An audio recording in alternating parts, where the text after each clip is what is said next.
बड़ी और दुखद खबर सामने आ रही है जम्मू कश्मीर से। इस वक्त की बड़ी खबर सामने आ रही है जहां पर आतंकवादी हमला हुआ है। जम्मू के राजौरी में बड़ा आतंकवादी हमला हुआ और इस हमले में हमारे 3 जवानों की शहादत की खबर सामने आ रही है। राजौरी में आतंकी हमले में 3 जवान शहीद हो गए हैं। आतंकवादियों की ओर से यह हमला किया गया। इसके बारे में और डिटेल का हमें इंतजार है। अपने आप में बेहद दुखद और दुर्भाग्यपूर्ण ये मामला। लगातार आतंकवादियों की कोशिश है कि वहां पर अस्थिरता पैदा की जाए। जिस तरह से जम्मू कश्मीर में विकास के कामकाज हो रहे हैं, वहां पर शांति और स्थायित्व आ रहा है, लेकिन यहां पर आतंकवादियों ने हमला किया और इस आतंकी हमले में 3 जवानों की शहादत की खबर निकलकर सामने आ रही है। पाकिस्तान की ओर से लगातार अपने नापाक मंसूबों को अंजाम दिए जाने की कोशिश की जा रही है। जम्मू कश्मीर के राजौरी में आतंकवादियों ने यह बड़ा हमला किया है जिसमें हमारे 3 जवानों की शहादत की खबर इस वक्त सामने आ रही है। सेना की गाड़ी पर फायरिंग की गई है आतंकवादियों की ओर से। उसके बाद सेना ने भी कमान संभाल लिया। दोनों ही तरफ से मुठभेड़ लगातार जारी है। राजौरी से ये बड़ी खबर और वहां से जो तस्वीरें भी सामने आई हैं वो हम आप तक पहुंचा रहे हैं। इस आतंकी हमले में 3 जवानों की शहादत की खबर अब तक सामने आ रही है। सेना की गाड़ी पर आतंकवादियों ने फायरिंग की।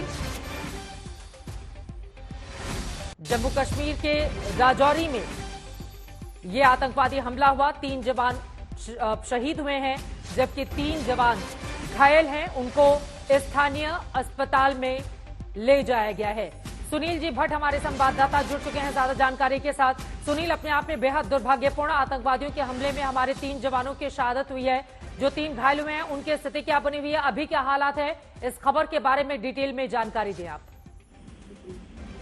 जी बिल्कुल, ये दुखद समाचार आया है। ये जो सीमावर्ती जिले हैं राजौरी और पुंछ, क्योंकि ये दोनों जिले सटे हुए हैं, तो राजौरी और पुंछ जिले की सीमा के आसपास ही थाना मंडी क्षेत्र है। वहां पर दरअसल सिक्योरिटी फोर्सेस को पहले से एक इनपुट था कि क्षेत्र में आतंकी छिपे हुए हो सकते हैं, इसलिए कल रात्रि से ही वहां पर गहन तलाशी अभियान चल रहा था और आज शाम को वहां पर जो सुरक्षा बल है वो आतंकवादियों के साथ संपर्क स्थापित करने में सफल हुए थे और एक एनकाउंटर होता है। लेकिन उसी बीच अचानक से सेना की जो 2 गाड़ियां थी उन पर एक तरह से एम्बुश किया जाता है और आतंकवादियों ने उस पर धड़ाधड़ फायरिंग की सेना की 2 गाड़ियों पर।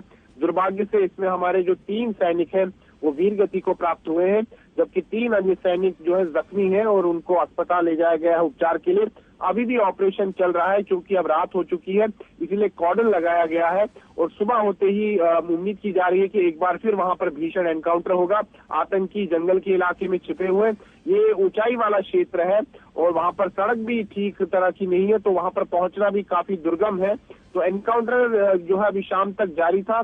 फिलहाल वहां पर पूरी तरह से कॉर्डन लगाया गया है। चित्रा, अभी पिछले महीने ही हम सब ने देखा था राजौरी जिले के कालाकोट में किस तरह से ऑपरेशन चला था सुरक्षा बलों और लश्कर तैयबा के जो आतंकवादी थे उनके बीच, और उसके बाद टॉप कमांडर सहित एक आतंकी को मार भी गिराया गया था। इस ऑपरेशन में 2 अफसर 3 जवानों की शहादत हुई थी। उसके बाद राजौरी में आतंकवादियों की ओर से लगातार इस तरह के हमलों को अंजाम दिया जा रहा है। पिछले कुछ दिनों से अगर हम नजर डालें तो अब हमारी सेना की ओर से मुंहतोड़ जवाब दिए जाने की किस तरह से कोशिश की जा रही है। ये आतंकवादी कहां से आए थे, इनके बारे में क्या और डिटेल जानकारी मिल पाई है?